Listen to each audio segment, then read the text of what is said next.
തൃശൂർ ജില്ലാ പഞ്ചായത്തിൽ LDF തന്നെ തുടരും. 21 ഡിവിഷനുകളിൽ വിജയിച്ചാണ് LDF ഭരണത്തുടർച്ച ഉറപ്പാക്കിയത്. UDF 9 സീറ്റുകൾ നേടി.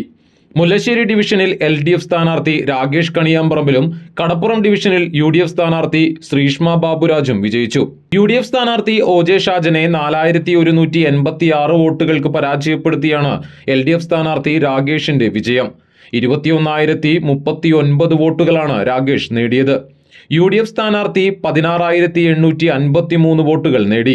മൂന്നാം സ്ഥാനത്തുള്ള BJP സ്ഥാനാർത്ഥി അഡ്വക്കേറ്റ് TS ഉല്ലാസ് ബാബു 13,932 വോട്ടുകൾ നേടി ശക്തി തെളിയിച്ചു. ആം ആദ്മി പാർട്ടി സ്ഥാനാർത്ഥി ഡോക്ടർ ഉണ്ണികൃഷ്ണൻ ചിറയത്ത് 842 വോട്ടുകൾ നേടി.